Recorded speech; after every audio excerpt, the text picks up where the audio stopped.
Hey everybody, John Van Dyke here for New Jersey Exposed. Today is Wednesday, June 2nd, 2021. Time is around 7:30 p.m. Yes, Jersey time, Jersey state of mind time. Alright, so we got a new law that took effect here in New Jersey, effective June 1st. This is reported on NJ.com. I was already aware of it, but they're going to report on it. They got some interesting questions that I'm going to read so you can hear about it also. So here's the story right here, NJ.com.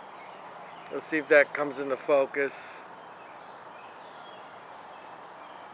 There you go. There you go.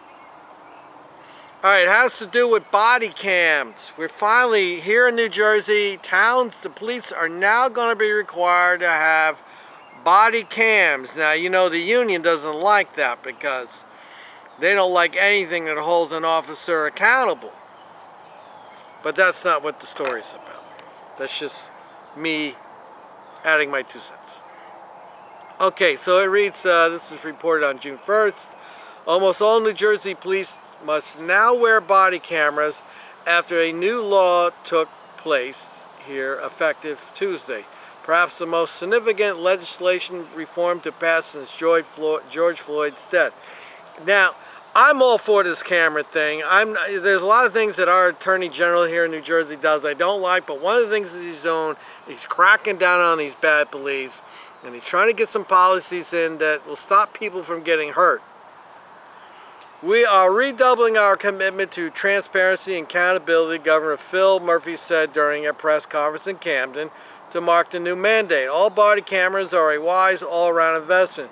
Well, they are a good investment, and I think one of the byproducts of that is you're probably going to have more lawsuits now because more cops are going to get caught hurting people and violating people. Come on, man. State Attorney General Gerber Grewal issued 26 pages of rules last week that clarify and expand the statute. What?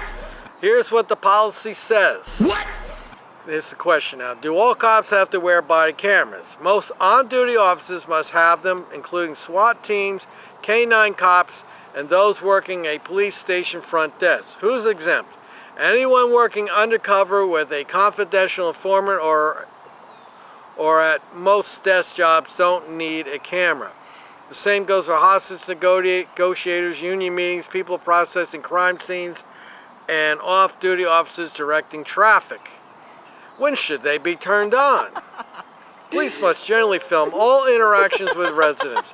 As long as it's safe, officers should turn on cameras before they arrive at a scene to record both the mundane traffic stops and the serious searches and arrests. They must also film underage people suspected of using marijuana or alcohol. Ooh. Come on, man. Is the sun getting to you? When can cameras be switched off? Whenever the officer is doing something he doesn't want others to see him doing? Oh, I'm sorry, that wasn't part of it. In some cases, officers will have to use their judgment for when to stop filming. Well, we know when they're going to stop filming. When they're hurting somebody or they're violating somebody's rights or doing something unlawful. Bathroom breaks are one. Certain breath. Well, first of all, why would you be walking in with it on? If you're only turning it on for interactions with people, why would it be on when you go to the bathroom? Certain breathalyzer tests are another to head off concerns that a camera's radio frequency interferes with an electronic alcohol breath test. The camera's radio frequency? Cameras don't have a radio frequency. Probably have a processor in there that's giving off garbage. And as long as there's not an active investigation, cameras should be deactivated before officers walk into hospitals, courthouses, places of worship, or schools. Although police providing security for big events like football games or graduation do need cameras. What? Okay, so that's the story. What? I will put that link in the description. You can go read the thing yourself. Okay. Read what I just read to you about the cameras. So here in New Jersey, they're supposed to have cameras now. It's costing millions of dollars, but it's something we should have had a long time ago. These have dashboard cameras in the cars. When I was in the radio business many years ago, I used to wire up the dash cams, and it was hooked up to a VCR in the trunk of the car. It's silly. But that's what they had back then. And now they use digital DVRs in there, and then so they have a camera on the dashboard, and the officer has himself a wireless microphone. But the camera on the dashboard is only good if you're in front of the police car, and also to pick up the audio. As long as he doesn't walk too far away from it, they can pick up the audio. But it really doesn't give a full picture of everything. So the body cams is a fantastic thing. It's another step to weed out bad cops and make bad cops behave themselves. But we all know the way to make cops behave themselves. Remove qualified immunity. Come on, man. License them. Come on, man. And require them to have liability insurance. Is the sun Not getting to to get you? off the topic, but I had this conversation today with somebody who has relations that's a cop. There's 2 cops in his family. And he said, nobody will want to be a cop if they take away qualified immunity. Well, I disagree with that. There'll always be somebody for the job.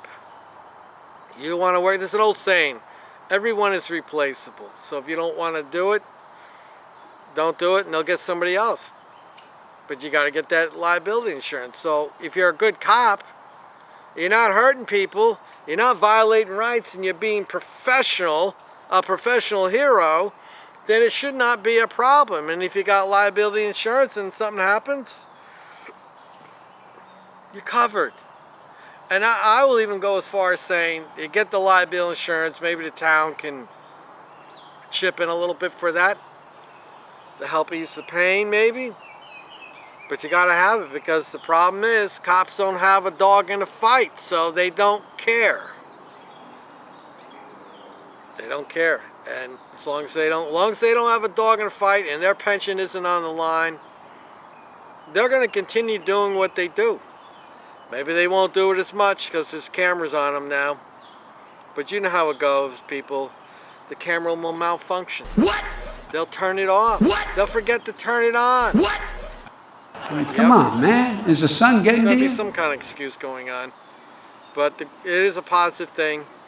We can start recording. Look at the situation I had with that cop over in Tinton Falls. He didn't have a body cam on. I had the camera. I had the body camera.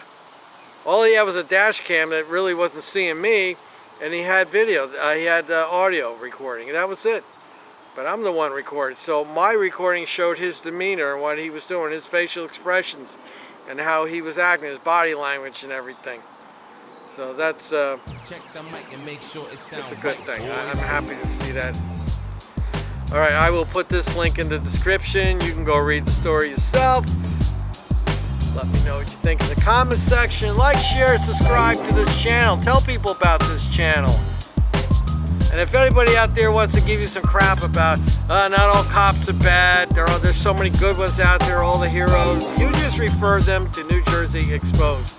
How many videos I got there now? There's way over 100 videos of stories, real stories, not made up stories, real stories, verifiable stories about the heroes. I'm John Van Dyke for New Jersey Exposed. Till next time, people.